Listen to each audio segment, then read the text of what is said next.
잘 알려진 여러분 오프라 윈프리 여러분 아실 겁니다. 그 여성이 유명한 말을 했는데요. 세상에서 부모가 되는 일보다 더 중요한 직업은 없다라는 말을 했죠. 사실 그녀는 인종차별이 심한 미시시피에서 태어나서 그것도 가난한 흑인 사생아로 출생을 하게 되었습니다. 그리고 9살이 되던 해에 정말 있어서는 안 될 사촌 오빠에게 성폭행을 당하게 되고 14살에 이제 미혼모가 되었습니다. 그렇게 태어난 아이는 2주 만에 세상을 떠나게 되었죠. 어렸을 적 받았던 그 상처와 아픔, 이거는 어느 무엇으로도 씻을 수 없었겠지만 이 오프라 윈프리는 그 모든 것들을 다 이겨내고 인생 승리자가 되었습니다. 2013년도에 이 포브스지가 선정한 세계에서 가장 영향력 있는 100명을 꼽았는데요. 그 중에 한 사람으로 선택되었습니다. 그리고 이 미국에서는 뭐 우리나라도 요즘 그렇지만은 특별히 이름을 타이틀을 걸고 이 토크쇼를 진행한다는 것은 이 상당한 영향력이 있는 사람에게 할 수 있는 일이거든요. 그런데 이 오프라 윈프리는 이 미국에서 얼마나 영향력이 컸던지 그가 진행하는 그 오프라 윈프리 쇼 거기에 우리가 잘 아는 BTS가 한번 출연한 적도 있었죠. 대부분 이 유명인들은 그 오프라 윈프리 쇼에 출연하고 싶어서 안달인다고 합니다. 그러면서 아무튼 그 엄청나게 유명세를 탔던 방송인이 되었습니다. 최근에는요, 이 코로나 바이러스와 관련되어서 이 오프라 윈프리가 1,000만 달러, 우리나라 돈으로 약 123억을 기부해서 세간의 관심을 받기도 했습니다. 123억 놀라지 않습니다. 우리 교회에 줬으면 얼마나 좋을까 싶은데 할 것 너무 많은데. 하루는 기자가 그녀에게 인터뷰를 요청을 해서 인터뷰를 하는 가운데 그녀에게 던진 질문의 내용이 이렇습니다.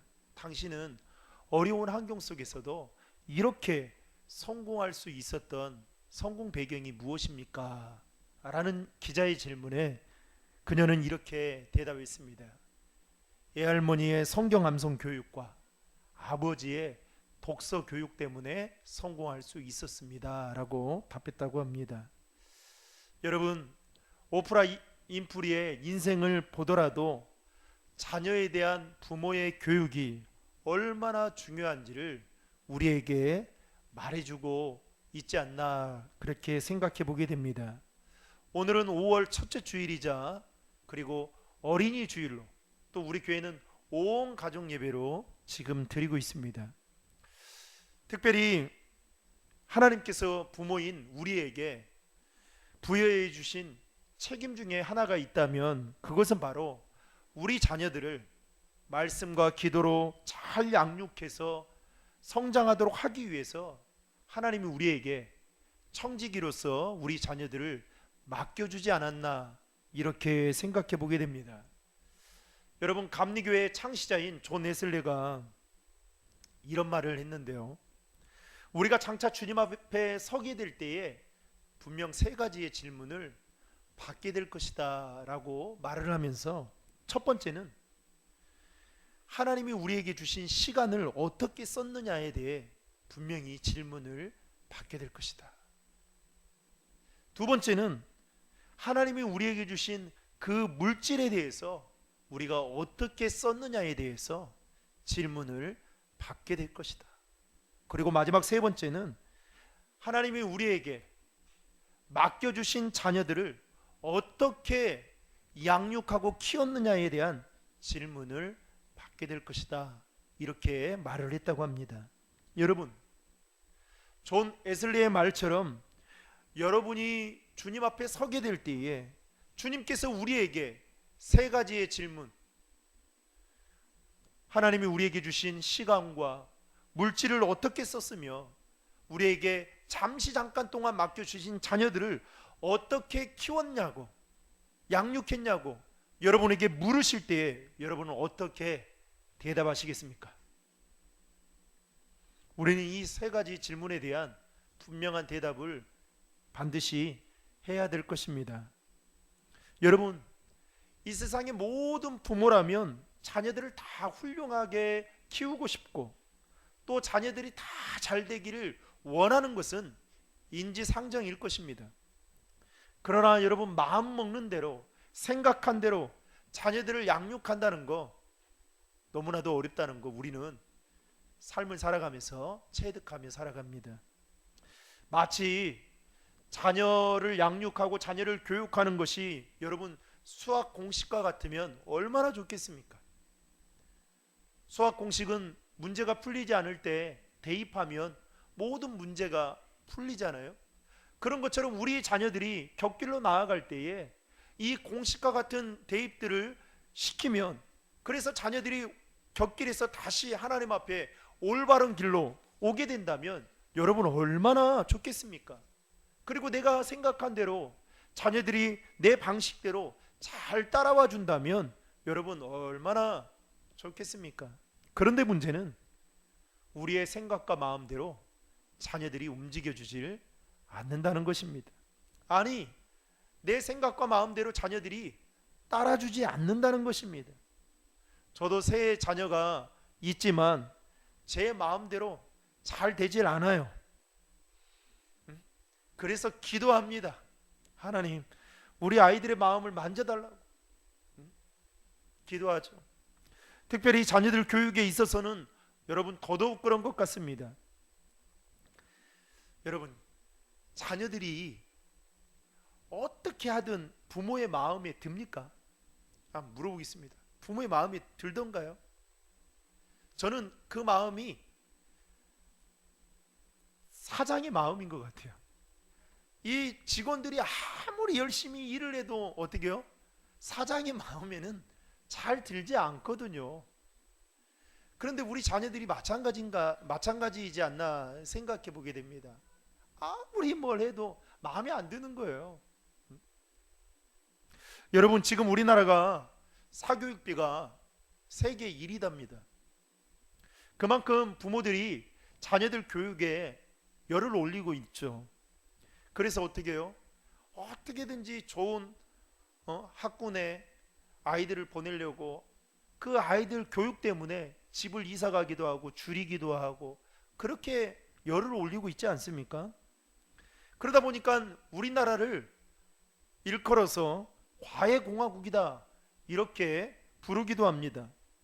과다한 입시 경쟁으로 인해서 아이들이 심한 스트레스를 받고 있어요.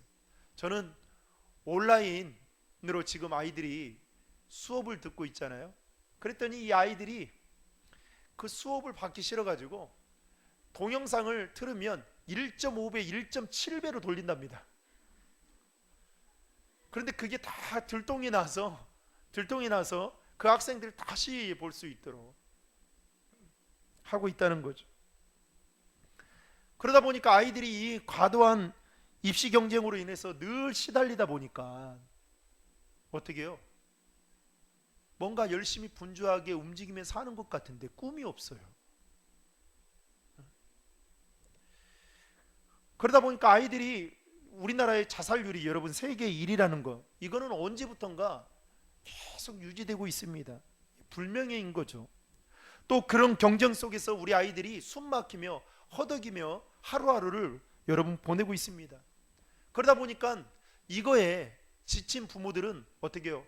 우리 아이들에게 조금이나마 여유를 주고 싶어서, 아니면 더 이런 시대 속에서 우리 아이들이 좀 더 큰 세계를 바라보기 위해서 조기 유학을 시키는 부모들이 많아지고 있습니다. 해마다 조기 유학 숫자가 늘어나고 있다고 합니다. 언젠가 고등학교 1학년 학생이 내신 등급제 반대를 위한 촛불 시위를 열었어요. 그때 많은 학생들과 부모들이 그 일에 동참했습니다. 여러분, 우리나라의 공교육의 이기를 여실히 보여주고 있는 한 대목이 아닌가라는 생각이 들었습니다. 아니, 우리 교편에 계셨다가 이제 은퇴하신 우리 권사님도 계시잖아요. 이 공교육의 실패라는 말이 이제는 심심치 않게 나돌고 있을 만큼 공교육 제도의 위상은 약화일로에 있습니다. 게다가 여러분, 정권이 바뀔 때마다 지금까지 수차례의 시행착오를 겪어온 교육 정책으로 인한 병폐는 여러분 심각한 상태에까지 이르렀습니다. 그래서 내년 고등학교 3학년이 우리 애거든요. 수시로 들어가는 이 퍼센테이지가 작아지고 정시로 들어가는 퍼센테이지가 20% 이상이 올라간답니다. 늘 바뀌는 거예요. 그러니까 어떻게 부모들은 늘 불안해할 수밖에 없는 거죠. 거기에 여러 가지 일들로 인한 교권의 상실, 교사의 사기 저하, 그리고 교사와 학생들과의 단절과 학부모의 간섭과 개입 등 교사, 학생, 학부모 모두가 다 신음 속에 앓고 그렇게 지내고 있는 상황입니다.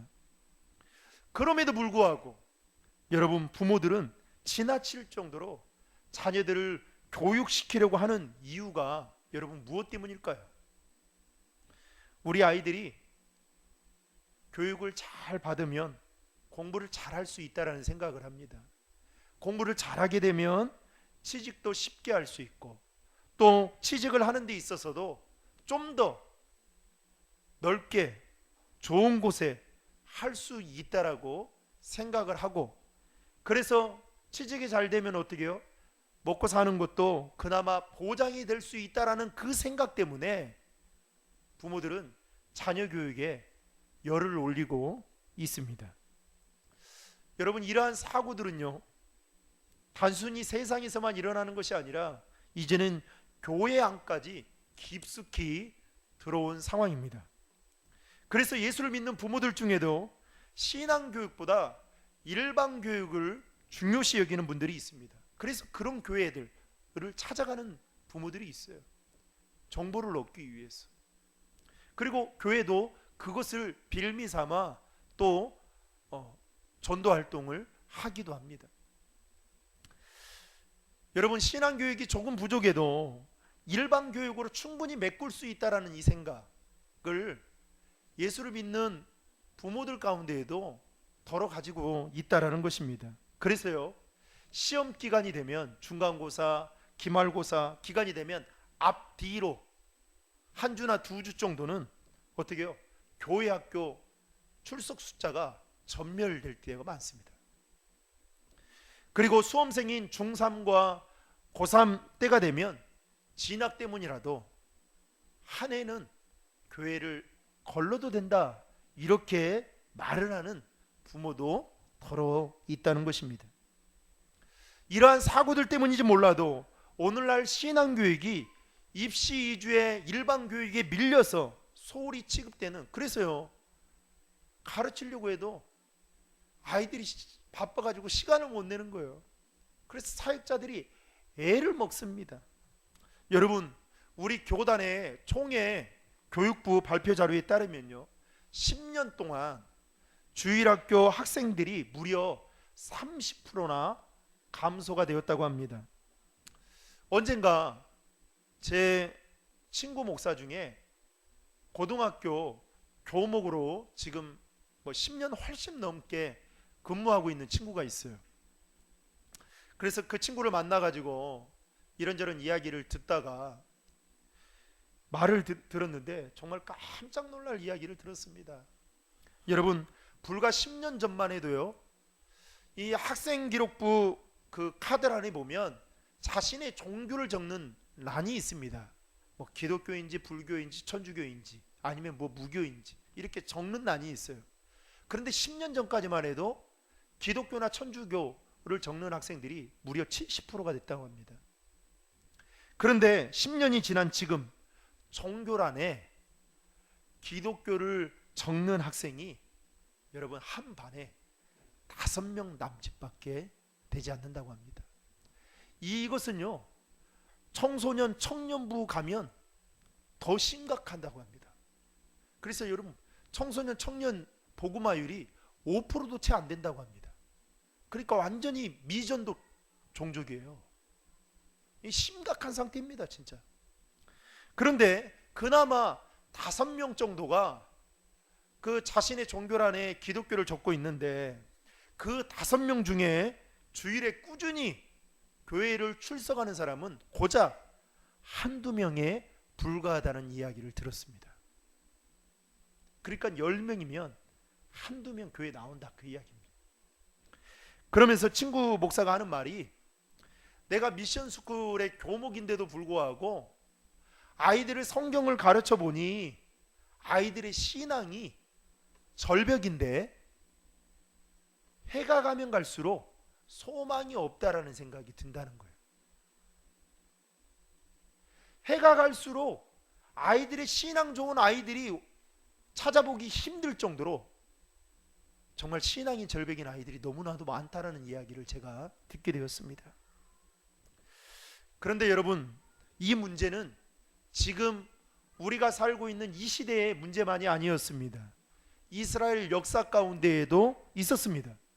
신앙교육이 흔들리면서 이스라엘 공동체 전체가 흔들리게 되는 상황까지 오게 된 것입니다.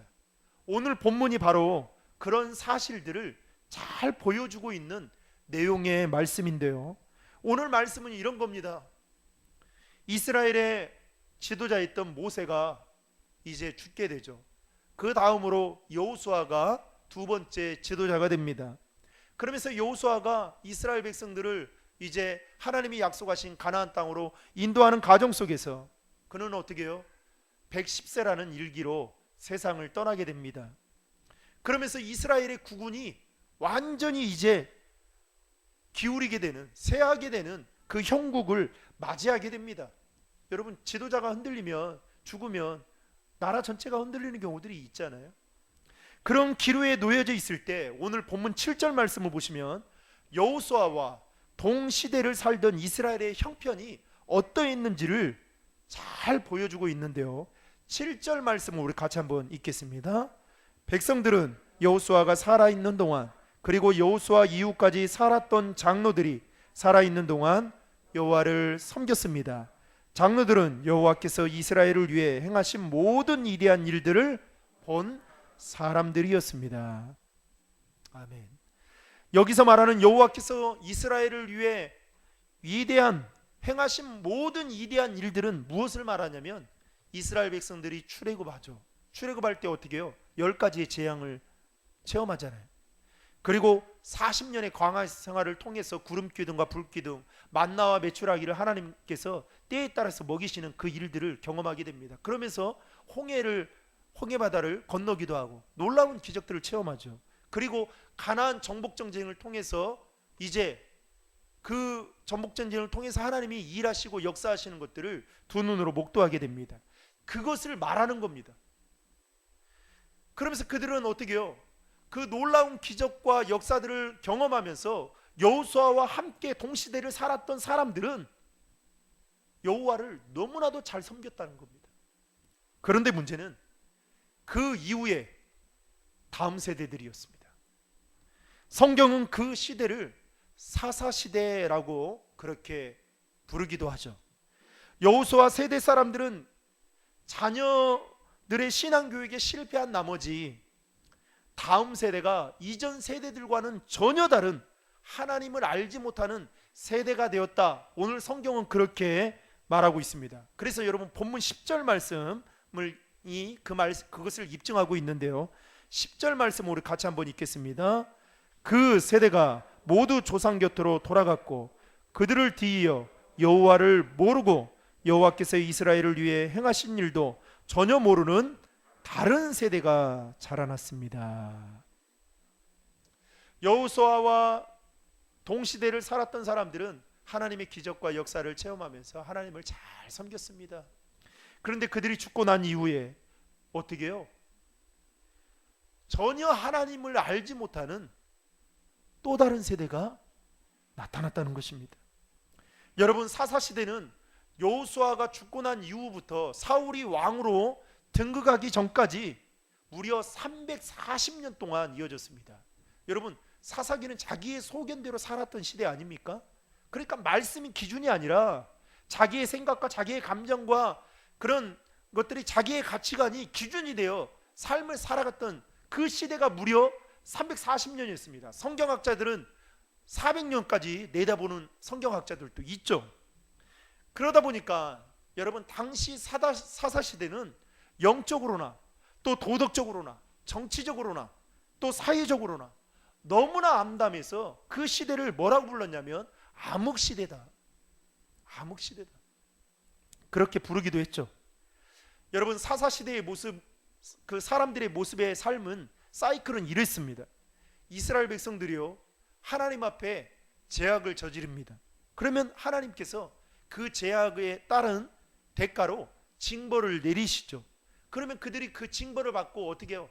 아야 하면서 하나님 앞에 간구합니다. 그러면 하나님이 그 간구의 소리를 듣고 그때그때마다 사사들을 통해서 이스라엘 백성들을 구원시킵니다. 그런데 문제는 그 다음입니다. 그러면 여러분, 하나님을 더 잘 섬겨야 되는 거 아니겠습니까? 그런데 이스라엘 백성들은 어떻게 하느냐? 또다시 죄악을 저지르고 징계를 받고 또 하나님 앞에 간구하며 하나님이 또 사사를 통해서 이 사이클이 사사시대 때 무려 340년을 400년 기간 여러분 다람쥐 쳇바퀴 돌아가듯이 계속 돌아가는 겁니다. 그러니까 여러분, 하나님 보실 때 얼마나 마음이 아프겠어요.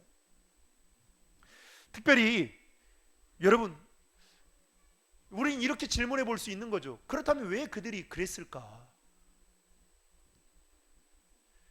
한 번도 아니고 무려 이렇게 340년을 400년 동안을 그렇게 다람쥐 쳇바퀴 돌아가는 삶을 왜 그렇게 살아갔을까? 이렇게 질문해 볼 수 있는 겁니다. 그런데 오늘 본문 10절에 그 해답을 가르쳐 주고 있어요. 그게 뭡니까? 여호수아 이후의 세대들은 누구를 알지 못했다고요? 여호와 하나님을 알지 못했다는 겁니다. 여러분, 하나님을 알지 못하는 사람들의 삶이 바로 이와 같은 겁니다. 특별히 여기서 알다라는 이 말은요, 히브리어로 야다라는 말인데요, 이 말은 어떤 뜻이냐면 개개인이 하나님을 직접 깊이 체험하고 인격적인 연합의 관계를 맺을 때 사용하는 단어가 야다입니다. 이 단어는 창세기 4장 25절에 보면 아담과 하와가 동침을 하게 되죠. 이제 부부로서의 동침을 하게 돼요. 그러면서 어떻게 해요? 그들이 영육 간에 연합되어진 체험적인 관계를 말할 때 야다라는 단어를 쓰게 되는 겁니다. 그러니까 이 알다라는 것은 그냥 우리 성도님들이 우리 신도림 중학교의 성도네, 이게 안 게 아니에요. 이거는 그냥 교회 가서 교적부 보면 다 할 수 있는 거예요. 동사무소에 가서 여러분들이 호적 등본 띄면 여러분들의 신상을 다 아는, 이거는 아는 게 아닙니다. 여기서 안다라는 이 말은 아주 깊은 관계에서 나오는 이야기인 겁니다. 그러니까 여러분, 무슨 말입니까? 여호수아 이후의 세대들이 여호와를 알지 못했다는 것은 하나님에 대한 깊은 신앙적인 체험이 결여되었다는 것입니다. 체험이 없는 거예요. 체험이. 여러분, 제가 어제 우리 어떤 분이 주셔가지고 쫀득이를 먹었어요. 요즘에는 쫀득이가 그 곡물로 나온 쫀득이도 있더만요. 여러분, 쫀득이 드셔보셨죠? 쫀득이를요, 그 연탄불 위에 딱 이렇게 구워 먹으면요 아주 기가 막힙니다. 근데 더 기가 막힌 것은 그 쫀득이에 연탄불 구워 놓은 위에 그거 뭐죠? 이렇게 또 그 꿀 나오는 거 있잖아요. 이렇게 딱 짜먹는 거, 또 꿀이, 거기다 꿀을 바르면요 더 기가 막힙니다. 근데 이 기가 막힌 사실을 우리 아이들은 알지 못하고 있어요. 그래서 우리 아이들에게 그 쫀득이를 줬어요. 쫀득이 저만 좋아할 줄 알았더니 우리 아이들도 쫀득이를 엄청 좋아하더라고요. 이제 쫀득이의 맛을 분명히 알았을 겁니다. 체험해 보는 거죠. 체험해서 아는 거죠.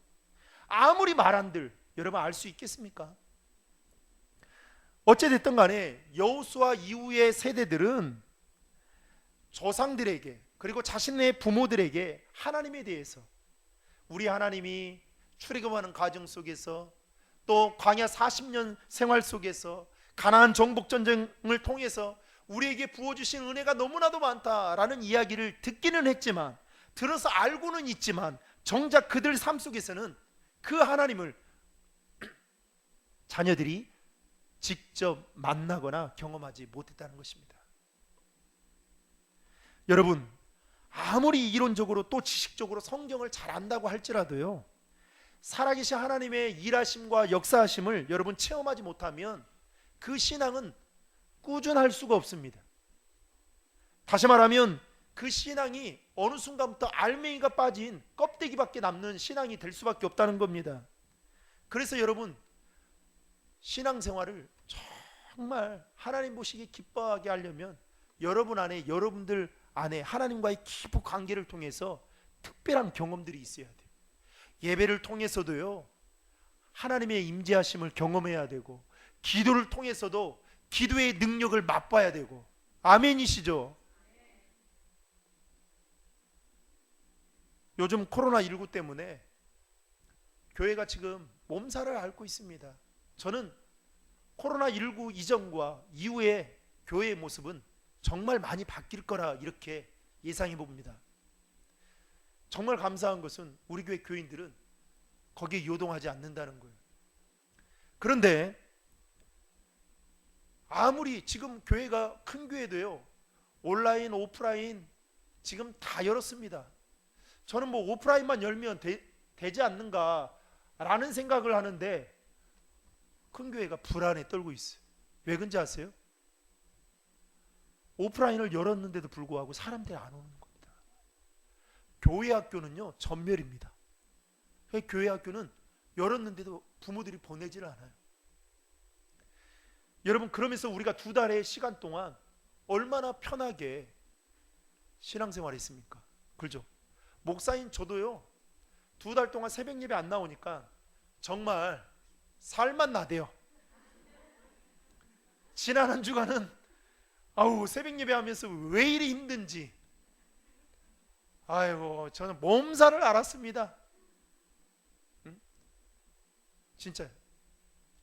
그러면서 그래, 우리 장로님들한테 잘 말씀드려가지고 이번 기회에 안 나오는 성도님들이 더 많으니까 이렇게 카톡으로 계속 하면 좋겠다, 이렇게 말씀드리고 싶지만 이거는 저를 위해서도 아닌 것 같다는 생각이 들었습니다. 여러분, 이 코로나19 시간들을 보내면서, 사태를 보내면서 많은 사람들이 이 공교회에 대한 중요성, 예배에 대한 중요성을 저는 많이 잃어버렸을 거라고 생각합니다. 그런데 잃어버리지 않으려면 예배에 어떻게 해요? 예배 현장 가운데 하나님을 만나야 돼요. 예배를 통해서 하나님이 부어주시는, 교회를 통해서 부어주시는 그 은혜들을 여러분 직접 경험해 봐야 되는 것입니다. 그래야 나오는 거죠. 여호수아 세대는 출애굽과 광야 생활과 가나안 정복에 이르기까지 수도 없이 많은 고생들을 했지만 그 가운데 하나님의 구원과 기적을 맛보았습니다. 경험했습니다. 그러면서 하나님을 잘 섬겼습니다. 그러면서 인격적으로 하나님을 깊이 알아가고 하나님과 연합의 시간들을 가졌습니다. 하지만 여호수아 이후의 세대들은 어떻게 해요? 그 하나님을 경험하지 못했어요. 그래서 어떻게 됩니까? 그 신앙 전수를 잘하지 못했던 겁니다. 저는 왜 그랬을까, 이렇게 다시 한번 질문해 보는 겁니다. 왜 자기들이, 그 기성세대들, 여호수아와 동시대에 살았던 사람들은 하나님을 멋지게 섬겼는데 왜 그 이후의 세대들은 다른 세대, 하나님을 알지 못하는 세대가 나왔을까? 저는 추측해 보건대 아마도 여호수아와 동시대에 살았던 그 세대의 사람들은, 여러분, 광야의 40년 생활, 가나안 정복 전쟁을 통해서 수없이 전쟁을 치르잖아요. 그러면서 어떻게 해요? 결국에 나중에는 땅을 12지파들이 다 분배를 받게 됩니다. 그러면서 어떤 생각이 들어요? 이제 마음에 평안이 찾아오게 되고 안정감이 들게 된 겁니다. 그러면서 생활도 안정이 되어지겠죠. 그러면서 살아보니 어때요? 너무 좋은 거예요. 전쟁도 안 하죠. 또 이제는 먹고 마시는 거 고생할 필요도 없죠. 생각하지 않아도 되죠. 그러니까 마음이 어떻게 해요? 너무 편해진 거예요. 안일해진 거예요. 그러면서 어떻게 해요? 자녀들에게 신앙을 전수해야겠다라는 마음이 어느 순간부터 사그라지기 시작된 겁니다. 결국에는 어떻게 해요?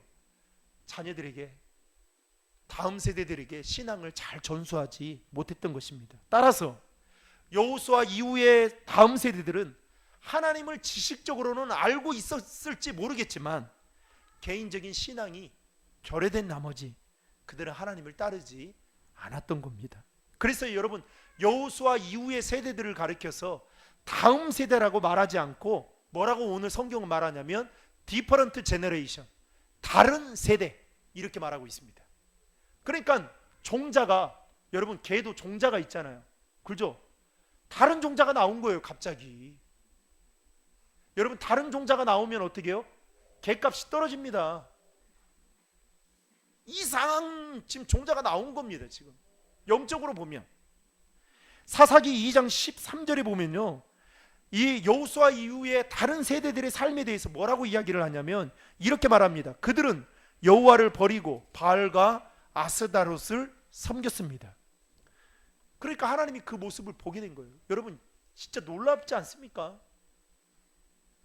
그래서 하나님이 어떻게 하느냐, 여러분 사사기 2장 15절을 보시면 이렇게 이야기합니다.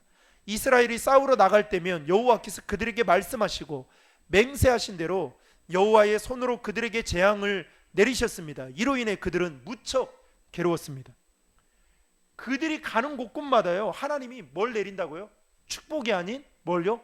재앙을 내리시는데 그들의 괴로움이 심했다라고 이야기하고 있습니다. 괴로움 때문에 무척 괴로웠다는 거예요. 여러분, 그래서요, 여호수아 이후의 세대들은 하나님의 징계로 말미암아 이방 족속들에게 침략을 받게 되고 고통을 당하게 되고 전쟁터에 나갈 때마다 날마다 피하게 됩니다. 근데 여호수아와 동시대에 함께 살았던 사람들은, 하나님을 잘 섬겼던 사람들은, 그들은 전쟁에 나갈 때마다 늘 연전연승했습니다. 승리했습니다. 하나님이 도와주셨습니다. 이게 바로 차이점이라 말할 수 있는 것이죠. 사랑하는 성도 여러분, 여호수아 이후의 세대들처럼 우리의 자녀들이 여러분 하나님을 알지 못하는 다른 세대가 되어버린다면 하나님의 일하심과 하나님의 역사하심을 그들은 체험하지 못하게 될 것입니다. 그런 하나님의 일하심과 하나님의 역사하심을 체험하기 위해서라면 기성세대인 우리들이 자녀들에게 신앙교육을 철저하게 시키기 위해서 삶의 최우선순위로 두어야 한다는 것입니다. 다윗이 고난 중에요, 체험하며 고백했던 시편 34편 8절에 보면 이런 말씀이 있습니다. 너희는 여호와의 선하심을 맛보아 알지어다. 그에게 피하는 자는 복이 있도다.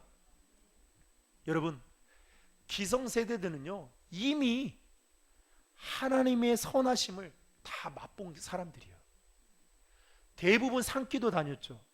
대부분 금요기도 했죠. 그리고 어떻게 해요? 교회에 이런 작은 교회에 와가지고 그전에는 어떻게 해요? 막 비도 샜을 거 아닙니까? 그러면 비가 새면 교회에 제일 먼저 와가지고 비가 새질 않는가, 그리고 앞에 서가지고 무릎 꿇고 기도하고, 이런 세대들이었습니다. 그래서 교회의 소중함, 우리 교회가 내 교회다, 모교회다 라는 생각들이 있습니다. 그런데 지금 이후의 세대들 여러분 한번 보십시오. 요즘에는요, 옛날 우리 부모 때들은 교회 따라 집을 이사했습니다. 근데 지금은 우리 세대는 그렇지 않습니다. 내 교회, 모교회 이런 말이 사라진 지 오래되었습니다. 그런데 그런 자녀들에게 여러분 어떻게 신앙교육을 시키겠습니까? 그 자녀들이 여호와의 선하심을 맛볼 수 있도록 여러분들이 인도해 주셔야 되는 거죠. 예배를 통해서 하나님 살아계시고 하나님이 임재하시고 하나님 부어주시는 그 은혜들이 있다라는 것을 여러분 안내해 주셔야 되죠.